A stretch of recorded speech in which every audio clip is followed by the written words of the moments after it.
Hello students, welcome to the class. तो आज हम क्लास 12 फिजिक्स में आगे बढ़ेंगे। लास्ट क्लास में हम इलेक्ट्रिक सेल्स के बारे में पढ़े थे। ओके, लास्ट क्लास बहुत दिन पहले आया था, थोड़ा सा लंबा गैप हो गया है नेक्स्ट वीडियो आने में। Okay, due to some reason थोड़ा सा बीच में वीडियो तैयार करना हो नहीं पा रहा था, पर कोई बात नहीं। अब इसके बाद कंटिन्यूसली जैसे आ रहे हैं वीडियो रेगुलर इंटरवल में आते रहेंगे। ओके, तो हम current electricity chapter that is the electrodynamics वो पोर्शन पढ़ रहे थे। ठीक है, तो वहाँ पे हम देखे थे लास्ट क्लास में इलेक्ट्रिक सेल के बारे में।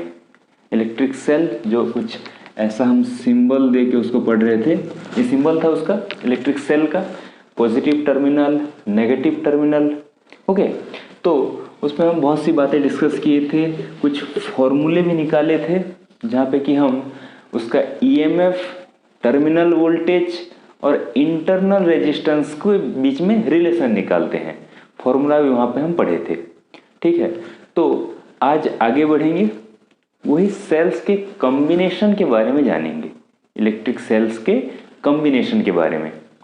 तो जैसे प्रीवियसली हम दूसरे चैप्टर्स में पढ़ चुके हैं कि कैपेसिटर के केस में भी कॉम्बिनेशन जब होता है तो वो सीरीज कॉम्बिनेशन, पैरेलल कॉम्बिनेशन रहता है। रेजिस्टर्स के केस में भी हम वैसे ही पढ़े थे, सीरीज और पैरेलल कॉम्बिनेशन। तो इसके केस में भी वैसा ही है, इसका series combination, parallel combination. Okay, तो दोनों अलग अलग से पढ़ेंगे।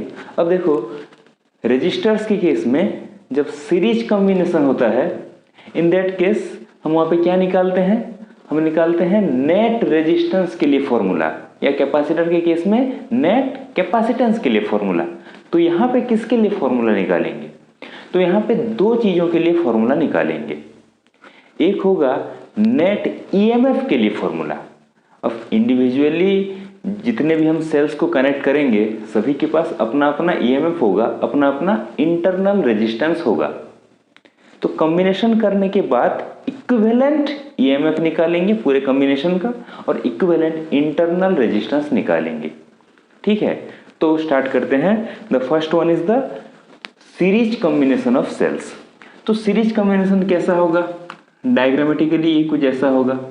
दो सेल लेके यहाँ पे देखते हैं कुछ ऐसा, दैट मीन्स इसको ऐसे लिख सकते हैं, here two cells are said to be connected in series if negative terminal of one cell is connected to the positive of other। Negative इसके पॉजिटिव के साथ कनेक्टेड है। वैसे और भी सेल्स होगा तो सो ऑन, ये नेगेटिव फिर अगले का पॉजिटिव, उसका नेगेटिव फिर नेक्स्ट का पॉजिटिव। ओके, तो ये सीरीज कनेक्शन है, नेगेटिव नेक्स्ट के पॉजिटिव के साथ कनेक्टेड होगा। क्लियर है ये बात। सो इट इज सीरीज कनेक्शन। तो यहाँ पे ले लेते हैं, चलो इसका ईएमएफ E1 है, internal resistance R1, here it is EMF E2, internal resistance R2। ठीक है, यहाँ पे कुछ पॉइंट्स ले लेते हैं। सपोज ये पॉइंट है A, ये बीच में एक पॉइंट है B, यहाँ पे एक पॉइंट है C। ठीक है, इस सर्किट में तीन अलग अलग पॉइंट ले लिए। अब देखो जो करंट फ्लो होगा, ठीक से समझना, ये पॉजिटिव टर्मिनल है, यहाँ से I अमाउंट का करंट फ्लो करना स्टार्ट किया। अब ये सर्किट में पूरा घूमेगा और इस तरफ आएगा, तो यहाँ से भी वही आई अमाउंट का ही करंट होगा। ठीक है, वो ऐसे फ्लो करेगा, तो वही आई अमाउंट का करंट ही फ्लो कर रहा है। सीरीज कनेक्शन है तो यहाँ पे भी सेम अमाउंट का करंट फ्लो करते हुए जाएगा। ठीक है, तो आई अमाउंट का करंट फ्लो किया। ये पूरा डायग्राम है इन दोनों सेल्स के सीरीज कॉम्बिनेशन का। ठीक है, अब निकालते हैं नेट ईएमएफ। जब ये कॉम्बिनेशन को देखेंगे तो ये बिहेव करेगा एक सिंगल सेल जैसा। अब है दो ठो सेल पर कंबाइन किए हैं, तो कॉम्बिनेशन एक सिंगल सेल जैसा बिहेव करेगा। और इसके लिए जो इक्विवेलेंट ईएमएफ मिलेगा, सपोज वो E होगा, उसके लिए फॉर्मूला निकालना है। इक्विवेलेंट इंटरनल रेजिस्टेंस वो R होगा। ठीक है ये बात, और करंट तो वही I ही फ्लो कर रहा है उस पर। ठीक है, तो यहाँ पे कोई ऐसे ले सकते हैं इसको, यहाँ पे A पॉइंट है और यहाँ पे C पॉइंट है, B पॉइंट चाहिए ही नहीं हमें। ठीक है ना, ये A पॉइंट C पॉइंट और बीच में ये कॉम्बिनेशन हो गया, A पॉइंट C पॉइंट, ये बीच में कॉम्बिनेशन वाला सेल। ठीक है। तो ए और सी के बीच में ये कॉम्बिनेशन पूरा का पूरा है। पहला वाला सेल ए और बी पॉइंट के बीच में, दूसरा वाला बी और सी के बीच में, और जो कॉम्बिनेशन है उसका मतलब ए और सी के बीच में वो सेल है। ठीक है इतना। अच्छा, तो यहाँ पे जो डेराइव करेंगे उसके लिए हम सेल का जो मेन फॉर्मूला पढ़े थे लास्ट क्लास उसको यूज करेंगे। हम पढ़े थे terminal voltage is equal to EMF minus current into internal resistance, ऐसा एक फॉर्मूला हम पढ़े थे। टर्मिनल वोल्टेज जो भी रहेगा, टर्मिनल वोल्टेज सेल में मतलब सर्किट में, that terminal voltage will be E minus I R. ये सभी का कंसेप्ट बताया गया था कि इंटरनल रेजिस्टेंस क्यों होता है उसके अंदर, ठीक है ना, उस इलेक्ट्रोलाइट के अंदर आयंस के साथ कोलिजन से पढ़ाया गया था। ईएमएफ की भी बात किए थे। टर्मिनल वोल्टेज वो कब आता है, जब हम इसको किसी लोड से कनेक्ट कर देते हैं तो उस पर वो वोल्टेज आता है, ठीक है ना। जो ईएमएफ है उससे वो डिक्रीज कर जाता है ड्यू टू इंटरनल रेजिस्टेंस, वो हम पढ़े थे। तो ये उस फॉर्मूला हम वहाँ पे डायरेक्ट किए थे, V equal to E minus I R. अब देखो ए और बी पॉइंट के बीच में पहला वाला सेल है, तो हम ऐसा लिख सकते हैं V A minus V V, मतलब इस पे टर्मिनल वोल्टेज वही होगा ना, वी ए, इन दोनों पॉइंट के बीच में पोटेंशियल डिफरेंस, मतलब इस पे वोल्टेज तो इस पे ये टर्मिनल वोल्टेज। तो क्या लिख सकते हैं उस फॉर्मूले के अकॉर्डिंग, इसको लिखेंगे E1 minus I are one. Clear है, ये वाला फॉर्मूला यूज कर दी। सिमिलरली अब इसके लिए देखो, सेकेंड सेल के लिए हम लिख सकते हैं VV minus VC, this is the terminal voltage for this cell, that means potential difference between the point B and C, और वही फॉर्मूला यूज करेंगे तो ये बनेगा E2 माइनस IR2। क्लियर है इतना, ये दोनों इक्वेशन मिल गया। सपोज ये इक्वेशन 1 बन गया, ये इक्वेशन 2, दोनों इक्वेशन को ऐड कर देते हैं। अगर दोनों इक्वेशन को ऐड कर दो, यहाँ पे देखो VV कट गया, माइनस VV प्लस VV, बाकी रहा VA minus VC is equal to, ये हो गया E1 प्लस E2 को एक साथ रखते हैं, यहाँ से माइनस I कॉमन गया, ये बन गया R1 प्लस R2। ठीक है, ये दोनों इक्वेशन को प्लस कर दिए। ओके, अब ये VA माइनस VC है क्या, VA माइनस VC मतलब इस कॉम्बिनेशन पे टर्मिनल वोल्टेज वही है ना, कॉम्बिनेशन पे ये टर्मिनल वोल्टेज है। तो कॉम्बिनेशन पे अगर टर्मिनल वोल्टेज है तो वो टर्मिनल वोल्टेज को हम तो ऐसे लिख सकते थे कि इक्विवेलेंट जो होगा कॉम्बिनेशन का EMF minus current into equivalent जो होगा इंटरनल रेजिस्टेंस, ठीक है ना। अगर इसको एक सेल माने तो टर्मिनल वोल्टेज ये है, इक्विवेलेंट EMF ये है, इक्विवेलेंट इंटरनल रेजिस्टेंस ये है स्मॉल r, तो उसी को हम इस फॉर्मूले अकॉर्डिंग ये लिख सकते हैं। अब ये भी हो गया, ये भी हो गया, तो इन दोनों को हम कंपेयर करेंगे तो देखो हमें फॉर्मूला मिल गया। यहाँ पे E इक्वल टू बन जाएगा E1 प्लस E2, ठीक है, और R इक्वल टू बनेगा R1 प्लस R2, ठीक है। This is the formula. अगर सीरीज में कनेक्टेड है तो ऐड होगा नेट EMF के लिए, इंडिविजुअल EMF ऐड होता है और रेजिस्टेंस तो ऐड होता ही है। अब हम रेजिस्टेंस में जो पढ़े थे कि सीरीज कनेक्शन में नेट रेजिस्टेंस ऐड हो जाता है इंडिविजुअली, तो वही तो हो रहा है, उसमें कुछ नया नहीं है यहाँ पे, ठीक है। पर यहाँ पे क्या हो रहा है, EMF भी ऐड होता है, नेट EMF। ओके, पर इसका कुछ अलग सा केस भी हो सकता है। सी दिस अलग केस क्या होगा कि अगर कनेक्शन कुछ ऐसे है, ये हो गया और कनेक्शन सपोज ऐसे बन गया है, ठीक है। सीरीज कनेक्शन के डेफिनेशन को तो ये सेटिस्फाई नहीं कर रहा है, वो तो क्लियर है, ठीक है, कोई बात नहीं। पर अगर ऐसा कनेक्शन है तो यहाँ पे भी यहाँ से ही एक फॉर्मूला हमें मिलेगा, इसी से, ठीक है। तो अगर ऐसा कनेक्शन है और E1 E2 है दोनों का इंडिविजुअल EMF, तो यहाँ पे जो E होता है वो E1 माइनस E2 होता है, ये जान के रखना, क्योंकि यहाँ पे जो टर्मिनल है वो ओपोजिशन में है, इसके साथ ये सेल ओपोजिशन में है। अगर इसके नेगेटिव के साथ पॉजिटिव कनेक्ट होता तो ये है फॉर्मूला, ठीक है, पर ये ओपोजिशन में है ये सेल, पर इन कॉम्बिनेशन के लिए भी एक नेट ईएमएफ मिलता है, ये हो जाएगा। जो ग्रेटर है उससे माइनस कर दो, ग्रेटर से स्मॉलर को माइनस कर दो, और कॉम्बिनेशन जो बनेगा वो ऐसे बिहेव करेगा, इस तरह से। ऐसे बिहेव नहीं करेगा यहाँ पे। अगर E2 ग्रेटर होता तो ऐसे बिहेव करता, E1 ग्रेटर है तो ऐसे बिहेव करेगा, ठीक है। तो ऐसे अगर ओपोजिशन में आए सेल्स, सीरीज कनेक्शन जैसा दिखे, तो E1 माइनस E2 होता है फॉर्मूला, ठीक है ये। अच्छा, so this is for series connection. Next one is parallel connection. Parallel connection of cells, क्या होगा उसमें? अगर पैरेलल कनेक्शन है तो वहाँ पे भी हम पढ़े थे पैरेलल कनेक्शन रजिस्टर के केस में, कि वहाँ पे देखे थे कि हर एक रजिस्टर का एक एक टर्मिनल एक पॉइंट पे कनेक्ट है, दूसरे टर्मिनल जाके अनदर पॉइंट पे कनेक्ट है, तो पैरेलल कनेक्शन बनता था, ठीक है। यहाँ पर भी वैसा ही कुछ है। चलो दो सेल लेके चलते हैं, ये दो ठो सेल है, ठीक है, ये दो ठो सेल हो गए, दिख रहा है। This is the E1 EMF, R1 internal resistance, E2 EMF, R2 internal resistance, ठीक है। अब यहाँ पे एक पॉइंट है, यहाँ पे एक पॉइंट, सपोज पॉइंट A, यह पॉइंट B, तो ठीक से समझना।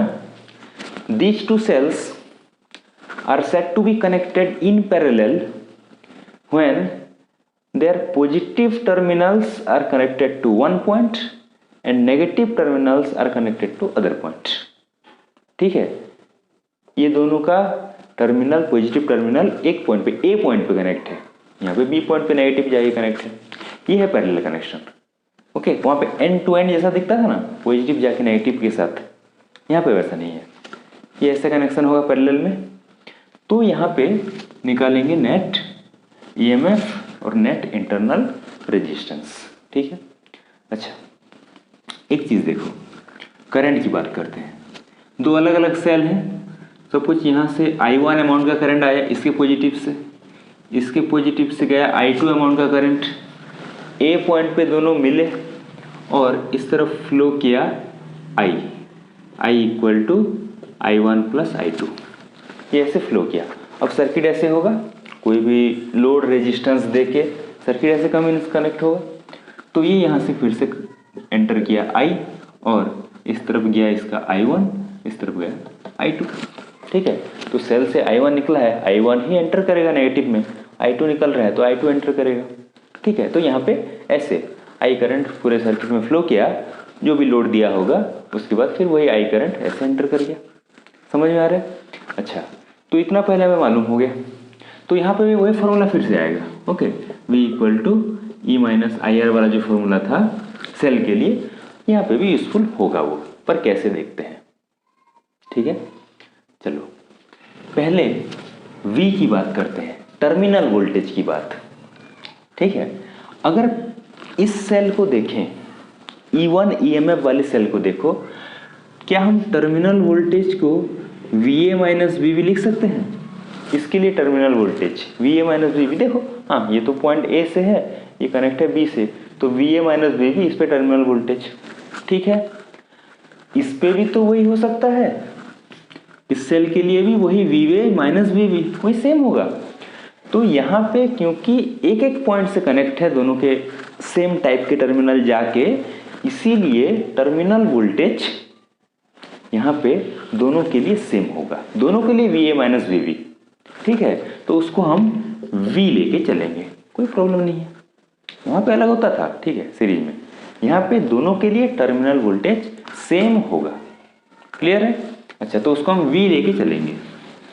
तो पहले सेल के लिए हम लिख सकते हैं V equal to E1 minus I1 R1, दिख रहा है I1 करंट है, और दूसरे के लिए लिख सकते हैं V equal to E2 minus I2 R2, ठीक है, ऐसा लिख सकते हैं इसको।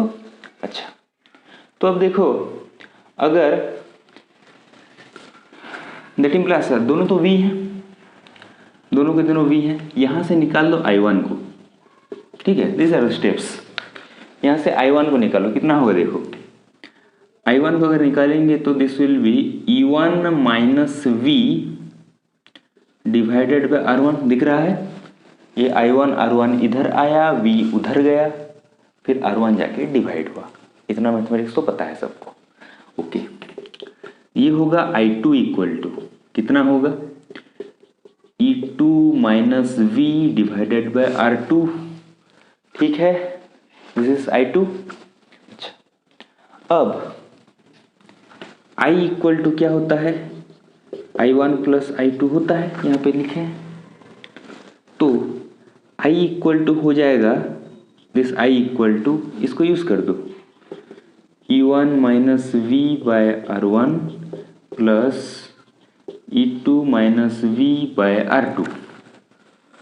ठीक है, I1 I2 की जगह पे this will be equal to, देखो इसको ऐसे लिख सकते हैं, E1 bye R1 minus V by R1, और सॉरी पहले E2 को लिखते हैं, प्लस E2 बाय R2, ठीक है, minus V by R1 minus V by R2, minus V को कॉमन लेते हैं, बाकी रहेगा 1 by R1 plus 1 by R2। दिख रहा है? आई होप कोई डाउट नहीं होना चाहिए। सिंपल स्टेप है मैथमेटिक्स। ठीक है, इतना है। अच्छा, अब देखो इसके बाद यहाँ से V इक्वल टू निकालो। क्लियर है पूरा? मैं यहाँ से मिटा रहा हूँ। V इक्वल टू क्या होगा, देखो यहीं से अगर हम V इक्वल टू निकालें, I इक्वल टू ये है ना, इतना जो एक्सप्रेशन है हमारे पास ये I इक्वल टू है। ठीक है, तो अगर हम V इक्वल टू चाहते हैं तो हमें क्या मिलेगा, देखो हमें मिलेगा E1 bye R1 plus E2 bye R2, ठीक है, इतना माइनस I। अब ये वाला पूरा टर्म आके होगा डिवाइड। ठीक है, इतने के साथ ये वाला टर्म आके डिवाइड होगा 1 by R1 plus 1 by R2। Okay, कोई कॉम्प्लेक्स नहीं है। इसको इधर ले आए, I को इधर लेके माइनस कर दिए, V को अकेले रखे हैं, तो बाकी जितना टर्म है आके हुआ डिवाइड। ठीक है, ये तो यहाँ से इसको सॉल्व करते हैं। दिस इज इजी है, कोई प्रॉब्लम की बात नहीं है ये। ओके, ये कितना बनेगा, देखो E1 R2 plus E2 R1 bye R1 R2। ठीक है, ये ठीक है ना, एलसीएम गया R1 R2 माइनस I, ये कितना बन गया, देखो R1 R2 ऊपर गया एलसीएम जाके, नीचे बना R1 प्लस R2। दिख रहा है? ठीक है, so this will be equal to how much, एक के बाद एक मल्टीप्लाई करो, R1 R2 कट गया, E1 R2 plus E2 R1 bye R1 plus R2। ठीक है, मल्टीप्लाई हुआ, ये एक पार्ट आया माइनस I इंटू बाकी का R1 R2 bye R1 plus R2। ठीक है, ये V इक्वल टू मिल रहा है हमें। ठीक है, इतना। अच्छा, अब देखो दोनों सेल को पैरेलल में जो कनेक्ट थे, दोनों को जब कॉम्बिनेशन बना दें तो हमें क्या मिलेगा, V इक्वल टू कॉम्बिनेशन वाला E net EMF minus IR, मिलना तो यही है। अब कंपेयर कर दो दोनों को, अगर कंपेयर कर दे तो हमें देखो फॉर्मूला मिल गया, E इक्वल टू बन गया E1 R2 plus E2 R1 divided by R1 plus R2। ठीक है, और R इक्वल टू मिल गया R1 R2 bye R1 plus R2। अब ये पैरेलल वाला ही फॉर्मूला है रेजिस्टेंस का। ठीक है, 1 by R1 plus 1 by R2 तो होता है 1 बाय R इक्वल टू, वहीं से आया ये। ठीक है, तो ये दोनों फॉर्मूले हैं अगर दो सेल पैरेलल कनेक्टेड हैं तो, नेट EMF के लिए और नेट इंटरनल रेजिस्टेंस के लिए। ठीक है, तो ठीक से ध्यान देना है उसको।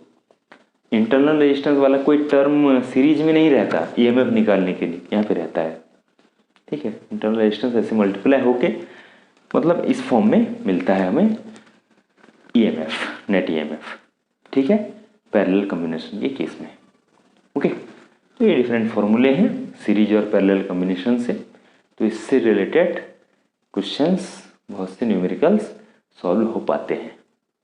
ठीक है, so it is all about combination of cells. Mixed combination भी होगा, सीरीज पैरेलल सब मिक्स करके भी होगा, ऐसे अप्लाई करके फॉर्मूला हम निकाल सकते हैं। Okay, so this is about combination of cells. ठीक है, समझ में आया?